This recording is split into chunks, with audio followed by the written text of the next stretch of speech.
नमस्कार दोस्तों, स्वागत है आप सभी का आपके अपने इस YouTube चैनल पर। दोस्तों, आज हम रीट पात्रता परीक्षा के लिए बेहद ही इम्पोर्टेंट MCQs लेकर आए हैं, जो आपके रीट की जो पात्रता परीक्षा है उसमें बहुत ही हेल्पफुल होने वाले हैं। ये सारे के सारे क्वेश्चन प्रीवियस ईयर के कुछ क्वेश्चन हैं जो भी PTT BSTC वगैरह में पूछे जाते हैं। वे सारे के सारे क्वेश्चन यहाँ पर हम लेकर आए हैं हिंदी के लिए। तो चलिए बढ़ते हैं। पहला सवाल है, गुरु शब्द में ईमा प्रत्यय जोड़ने पर शब्द बनेगा। गुरु शब्द मूल शब्द गुरु है और इसमें अगर ईमा प्रत्यय जोड़ दिया जाए तो कौन सा शब्द बनेगा? तो ये आपको पता होना चाहिए। ऑप्शन नंबर बी गरिमा शब्द बनेगा। इसका ऑप्शन नंबर बी सही उत्तर हो जाएगा। अगला प्रश्न है, काषाय का अर्थ है। काषाय का क्या अर्थ होता है? तो काश युक्त, ऑप्शन नंबर सी इसमें सही उत्तर हो जाएगा। अगला प्रश्न है, सकल और सकल का क्रमशः अर्थ है, यानी कि इस सकल और इस सकल का जो क्रम वाइज जो अर्थ है वो क्या है? तो इस सकल का अर्थ है संपूर्ण और इस सकल का अर्थ है सूरत। तो ऑप्शन नंबर ए इसमें सही उत्तर हो जाएगा। अगले प्रश्न की ओर बढ़ते हैं। अगला प्रश्न है, शुद्ध रूप कौन सा शब्द का वो पूछा जा रहा है। निम्न में से शुद्ध रूप है, यानी इन चार ऑप्शन में से जो शुद्ध रूप से लिखा हुआ वो कौन सा है?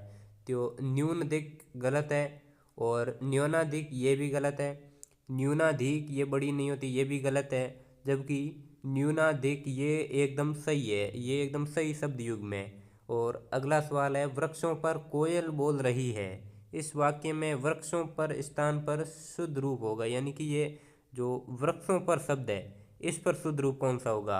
कोयल एक है, एक वचन है, तो वृक्षों पर नहीं होकर वृक्ष पर होगा, यानी कि इस जगह पर वृक्ष पर होता ना कि वृक्ष पर कोयल बोल रही, तो सही होता है, यानी कि ऑप्शन नंबर ए इसमें सही उत्तर हो जाएगा। अगला सवाल है, रामचरितमानस के अगले सवाल की ओर बढ़ते हैं। अगला सवाल देखिए, रामचरितमानस के रचयिता तुलसीदास है, इस वाक्य का शुद्ध रूप कौन सा होगा?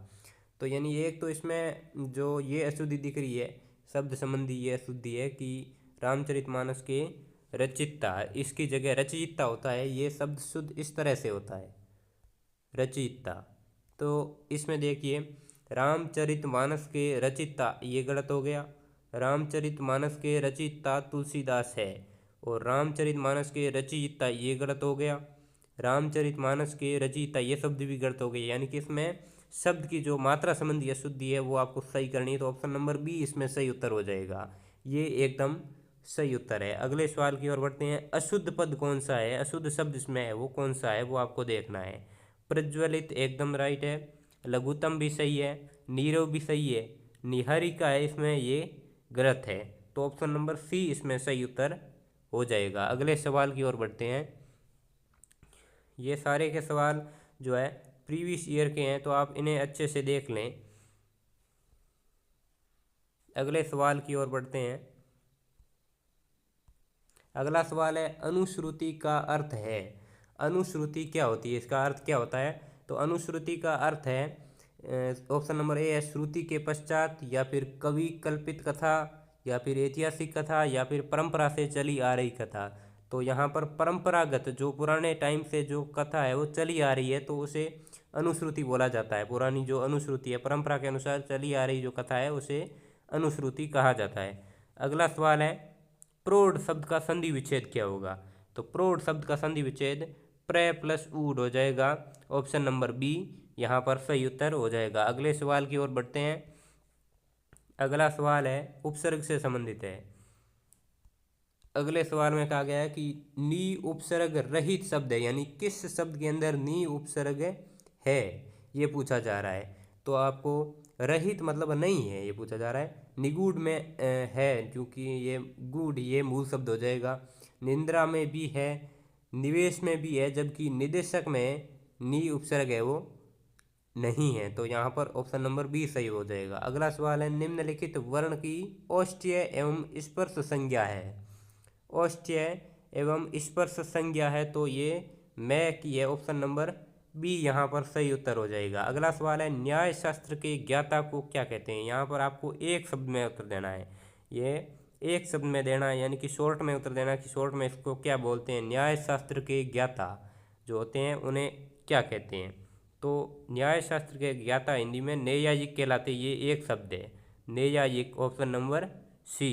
अगले सवाल की ओर बढ़ते हैं। अगला सवाल है शुद्ध रूप से संबंधित है, वाक्य के शुद्ध रूप से संबंधित है। वाक्य शुद्धि के सवाल अक्सर एग्जाम में बहुत सारे आते हैं। तो देखिए, तुम को इस पाठ को पढ़ना है, इस वाक्य का शुद्ध रूप कौन सा होगा। देखिए, पहले तो ये तुम को कोई शब्द नहीं होता, तो इस पाठ को पढ़ना है, इसका शुद्ध रूप तुझको ये पाठ पढ़ना है, तुम्हें ये पाठ पढ़ना है, तुम्हें इस पाठ को पढ़ना है, तुम इस पाठ को पढ़ना है। तो ऑप्शन नंबर सी इसमें सही है, तुम्हें इस पाठ को पढ़ना है, ऑप्शन नंबर सी सही है। अगला सवाल है दुर्योधन के मित्र कर्ण का पर्याय नहीं है। दुर्योधन के मित्र कर्ण का पर्याय नहीं है, तो इसमें राधेय शब्द सही है, ऑप्शन नंबर सी। अगले सवाल की ओर बढ़ते हैं। अगला सवाल है अकिंचन का विलोम। अगला सवाल में पूछा गया कि अकिंचन का विलोम शब्द है वो कौन सा होगा। तो अकिंचन जो शब्द है इसका जो विलोम होगा वो होगा धनाढ्य। क्या होगा? धनाढ्य। अकिंचन का विलोम शब्द याद रखिए, धनाढ्य होगा। अगले सवाल की ओर बढ़ते हैं। अगला सवाल है दोस्तों सरस्वती शब्द का पर्यायवाची शब्द नहीं है। यही दिए गए इन जो चार शब्द हैं इनमें से सरस्वती शब्द का पर्यायवाची है वो कौन सा शब्द नहीं है, ये पूछा जा रहा है। वाणी बिल्कुल है, भारती भी है, शारदा भी है, जबकि ये शशि है ये किसका है? चंद्रमा का पर्याय है। तो यहाँ पर चंद्रमा का पर्याय होने की वजह से ये 2 नंबर ऑप्शन सही हो जाएगा। अगला सवाल है राम तो जानबूझकर आफत मोल लेता है कि उचित लोकोक्ति, यानी कि बिना बिना मतलब जानबूझकर आफत मोल लेने की जो उपयुक्त जो लोकोक्ति है वो कौन सी होगी। तो आसमान से गिरा खजूर पेट का, ये भी नहीं होगी। आ बेल मुझे मार, ये बिल्कुल सही है। और आस्तीन का सांप होना धोखेबाज होना होता है। और एक अनार 100 बीमार भी नहीं, और ये इसमें सही होगा आ बेल मुझे मार। और एक अनार 100 बीमार मतलब आवश्यकता से है वो, उपलब्धता कम होना उसके लिए होता है। तो यहाँ पर आ बेल मुझे मारे ये जानबूझकर विपदा मोल लेने को कहते हैं। तो इसमें राम तो जानबूझकर आफत मोल लेता है, इसके लिए ये एकदम सही है, ऑप्शन नंबर बी। अगले सवाल की ओर बढ़ते हैं। अगला सवाल है निम्नलिखित में से कौन सा शब्द अर्जुन का पर्यायवाची नहीं है। अर्जुन का पर्यायवाची शब्द नहीं है, यानी कि अर्जुन शब्द का पर्यायवाची शब्द कौन सा नहीं है। तो धनंजय, पार्थ, कौंतेय, एकलव्य। इसमें धनंजय भी है, कौंतेय भी है, पार्थ भी है और एकलव्य शब्द है, ये अर्जुन का पर्यायवाची नहीं है। आप लोग यहाँ पर ये याद रखिए कि पार्थ, कौंतेय और धनंजय अर्जुन के पर्याय हैं, जबकि एकलव्य शब्द है वो अर्जुन का पर्यायवाची नहीं है। अगला सवाल है संस्कृत भाषा के वे शब्द जो हिंदी में परिवर्तित रूप में प्रयुक्त होते हैं, यानी कि संस्कृत के शब्द है लेकिन हिंदी के अंदर यूज तो किए जाते हैं लेकिन ज्यों के त्यों नहीं किए जाते। अगर संस्कृत शब्द मूल रूप में वैसे के वैसे प्रयुक्त किए जाते तो वो तत्सम होते, लेकिन यहाँ पर हिंदी में परिवर्तित रूप में बोला जा रहा है, तो तद्भव यहाँ पर सही उत्तर हो जाएगा। अगला सवाल है निम्नलिखित में से संयुक्त व्यंजन का उदाहरण है। तो ये अक्षय, ओ, क और अह, इनमें से कौन सा संयुक्त व्यंजन है। तो इसमें अक्षय है वो संयुक्त व्यंजन है, ये क प्लस से इससे बनता है। अगला सवाल देखते हैं। अगला सवाल है कि जिस वाक्य में एक प्रधान उपवाक्य हो और अन्य आश्रित उपवाक्य हो वह होगा। जिस वाक्य में एक प्रधान उपवाक्य हो और अन्य आश्रित उपवाक्य होते हैं तो वो मिश्रित वाक्य होते हैं, ऑप्शन नंबर बी। अगला सवाल है ठकुराइन शब्द में मूल शब्द और प्रत्यय। तो ठकुराइन शब्द में मूल शब्द कौन सा है और प्रत्यय कौन सा लगा है। ठाकुर प्लस इन, या फिर ठाकुर प्लस ऊन, या फिर ठाकुर प्लस आइन, या फिर ठाकर प्लस इन। तो ऑप्शन नंबर सी इसमें सही उत्तर हो जाएगा। अगला सवाल देखते हैं निम्न में से स्त्रीलिंग शब्द नहीं है, यानी कि जो पुल्लिंग शब्द दिया गया है वो इनमें से चूज करना है। किताब, चंद्र, मेघा और पुड़िया। तो ये चंद्र शब्द है, ये पुल्लिंग शब्द है, तो ये स्त्रीलिंग शब्द नहीं, इसलिए ऑप्शन नंबर बी सही उत्तर हो जाएगा। अगला सवाल देखते हैं। अगला सवाल है सरोज शब्द सरोज का पर्यायवाची है। कौन सा जो शब्द है वो सरोज का पर्यायवाची है। तो कमल, गुलाब, सरोवर और पुष्प, तो कमल इसमें सही उत्तर हो जाएगा। अगला सवाल है, जहाँ शब्द गौण पर जाए और अर्थ प्रदान हो वहाँ कौन सी शब्द शक्ति होती है।